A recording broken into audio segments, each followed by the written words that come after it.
Shalom Bapak Ibu Saudara-saudari kekasih Tuhan. Puji syukur layak kita haturkan kehadirat Allah yang baik, karena hanya oleh anugerahnya kita diberikan hari yang baru, hari untuk bersyukur, dan kesempatan yang indah untuk kita melakukan yang terbaik hari ini. Selamat berjumpa kembali Bapak Ibu Saudara-saudari kekasih Tuhan pada Renungan Harian Toraya edisi Kamis 1 September 2022. Pembacaan kita hari ini terambil dari Kejadian 39 ayat yang pertama sampai 23. Sebelum kita mendengarkan renungan harian hari ini, kita bersatu hati dalam doa, kita berdoa. Bapa kami di sorga, Bapa yang kami sembah di dalam nama Tuhan Yesus Kristus, terima kasih untuk anugerah-Mu dalam kehidupan kami, sehingga kami boleh menjalaninya dengan penuh hikmat hingga saat ini. Kembali Tuhan, kami datang saat ini di hadapan-Mu, kami akan membaca, mendengar, dan merenungkan firman-Mu. Urapilah kami dengan Roh Kudus-Mu, supaya kami boleh menerima setiap kebenaran firman-Mu dengan penuh rasa syukur dan sukacita. Berbicaralah pada kami siap mendengar. Di dalam nama Yesus kami berdoa.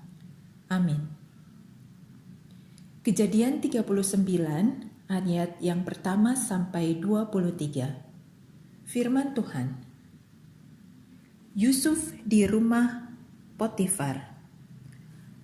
Adapun Yusuf telah dibawa ke Mesir, dan Potifar seorang Mesir, pegawai istana Fir'aun, kepala pengawal raja, membeli dia dari tangan orang Ismail yang telah membawa dia ke situ. Tetapi Tuhan menyertai Yusuf, sehingga ia menjadi seorang yang selalu berhasil dalam pekerjaannya. Maka tinggallah ia di rumah tuannya, orang Mesir itu. Setelah dilihat oleh tuannya bahwa Yusuf disertai Tuhan dan bahwa Tuhan membuat berhasil segala sesuatu yang dikerjakannya, maka Yusuf mendapat kasih tuannya dan ia boleh melayani dia. Kepada Yusuf diberikannya kuasa atas rumahnya dan segala miliknya diserahkannya kepada kekuasaan Yusuf. Sejak ia memberikan kuasa dalam rumahnya dan atas segala miliknya kepada Yusuf, Tuhan memberkati rumah orang Mesir itu karena Yusuf, sehingga berkat Tuhan ada atas segala miliknya, baik yang di rumah maupun yang di ladang. Segala miliknya diserahkannya pada kekuasaan Yusuf, dan dengan bantuan Yusuf ia tidak usah lagi mengatur apa-apapun selain dari makanannya sendiri. Adapun Yusuf itu manis sikapnya dan elok parasnya. Selang beberapa waktu istri tuannya memandang Yusuf dengan berahi. Lalu katanya, "Marilah tidur dengan aku." Tetapi Yusuf menolak dan berkata kepada istri tuannya itu, "Dengan bantuanku, tuanku itu tidak lagi mengatur apa yang ada di rumah ini, dan ia telah menyerahkan segala miliknya pada kekuasaanku. Bahkan di rumah ini ia tidak lebih besar kuasanya daripadaku, dan tiada yang tidak diserahkannya kepadaku selain daripada engkau, sebab engkau istrinya. Bagaimanakah mungkin aku melakukan kejahatan yang besar ini dan berbuat dosa terhadap Allah?"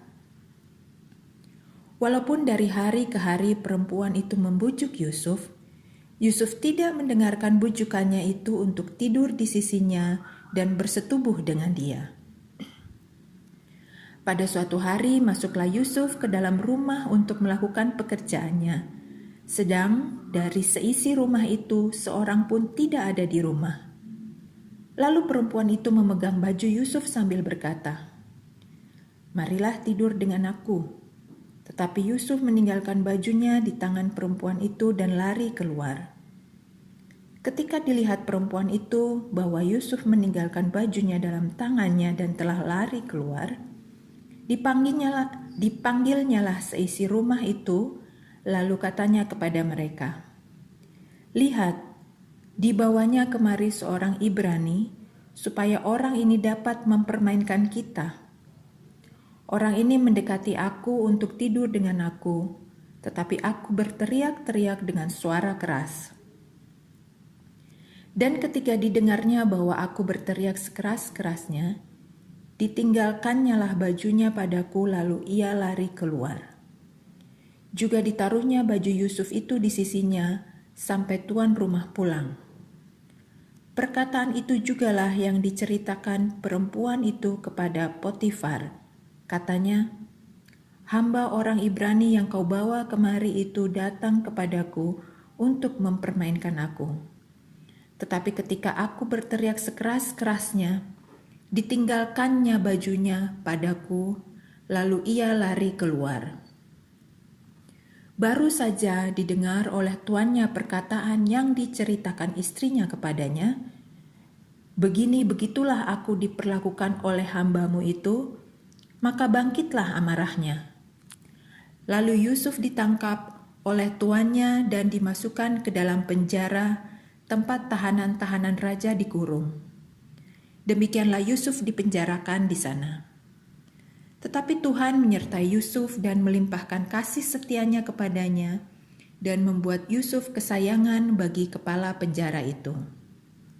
Sebab itu kepala penjara mempercayakan semua tahanan dalam penjara itu kepada Yusuf, dan segala pekerjaan yang harus dilakukan di situ, dialah yang mengurusnya. Dan kepala penjara tidak mencampuri segala yang dipercayakannya kepada Yusuf, karena Tuhan menyertai dia, dan apa yang dikerjakannya dibuat Tuhan berhasil. Amin. Demikian firman Tuhan pagi hari ini. Tema kita, tetap Tuhan menyertaimu. Manasapuang la urondongko. Salah satu bagian yang sangat mengesankan dalam kisah Yusuf adalah episode tentang luputnya dari godaan hawa nafsu saat istri Potifar membujuknya berkali-kali, bahkan memaksanya untuk tidur dan bersetubuh dengannya. Peluang untuk menyimpang sesungguhnya sangat besar. Betapa tidak, Yusuf telah dipercaya dan diberi kuasa oleh Potifar. Saat itu rumah sedang sepi dan hanya Yusuf dan istri Potifar yang ada di sana. Apa rahasia di balik sikap Yusuf yang mengesankan itu? Tidak dijelaskan bagaimana Yusuf bisa menjadi sedemikian menguasai diri, bijak, dan mengambil sikap yang tepat.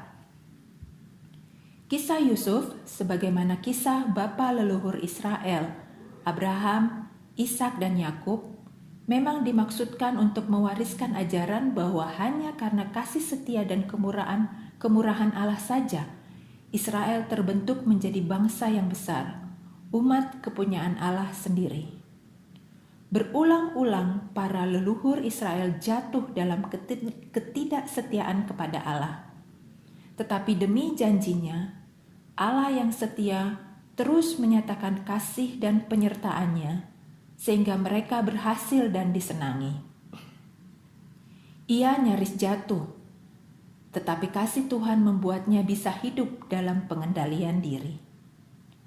Rupanya Tuhan sedang membentuknya menjadi pribadi yang dipersiapkan untuk menjadi berkat bagi Israel dan menjadi pemimpin besar yang dengannya Tuhan memelihara kelangsungan hidup keturunan Yakub, sebagaimana dimimpikan Yusuf sebelumnya. Ia terancam putus asa dalam derita sampai di penjara tanpa kesalahan. Tetapi Tuhan menyertainya. Lalu ia menjadi kesayangan kepala penjara. Ia dilatih untuk tidak mabuk kekuasaan, sehingga tidak jatuh dalam pelukan wanita penggoda. Sadarilah penyertaannya. Amin. Kita satukan hati kita untuk berdoa. Tuhan Allah Bapa kami mengucap syukur untuk firman-Mu yang boleh kami dengar pagi ini. Kiranya firman Tuhan mampu kami pahami, dan Tuhan kiranya menolong kami dengan Roh Kudus-Mu untuk kami mampu menjadi pelaku-pelaku firman-Mu dalam kehidupan kami. Kami berdoa untuk seluruh aktivitas kami di hari ini, Kami serahkan semuanya padamu. Tuhan berkati dan sertai setiap langkah kami, dan biarlah kegiatan kami hari ini berkenan di hadapan Tuhan dan menjadi kemuliaan bagi nama-Mu. Kami berdoa untuk saudara-saudara kami yang bergumul karena sakit penyakit dan kelemahan tubuh. Tuhan lawat dan jamah mereka di setiap pengobatan dan perawatan yang dijalani, sehingga mereka boleh mengalami kesembuhan. Tuhan berkati orang-orang terkasih yang senantiasa menjaga, merawat dan mendukung saudara-saudara kami yang sakit, agar senantiasa ada dalam sukacita dan kesabaran. Kami berdoa untuk saudara-saudara kami yang berada dalam pergumulan, Tuhan topang, kuatkan dan berikan jalan keluar. Saudara-saudara kami yang bersukacita karena ulang tahun, berkati pekerjaan dan lain sebagainya, Tuhan berkati dan genapi sukacitanya dengan senantiasa bersyukur. Kami juga berdoa untuk orang-orang tua kami yang berusia lanjut, di mana-mana mereka berada. Tuhan sehatkan, kuatkan, dan hiburkan dengan sukacita di masa-masa usia indah mereka. Dan kiranya kehidupan orang-orang tua kami terus membawa contoh dan teladan bagi kami semua. Ampuni salah dan dosa kami, sempurnakanlah dan dengarlah doa kami, yang kami bawa di dalam nama anak-Mu Yesus Kristus, yang adalah Tuhan dan Juru Selamat kami yang hidup. Amin. Demikian renungan pagi hari ini. Marilah kita jalani karya kita hari ini dalam tuntunan Roh Kudus Tuhan, dan biarlah firman Tuhan hari ini menghasilkan buah dalam pikiran, perkataan, dan perbuatan kita. Sampai bertemu kembali dalam renungan harian Toraya berikutnya. Tuhan Yesus memberkati. Shalom dan selamat pagi.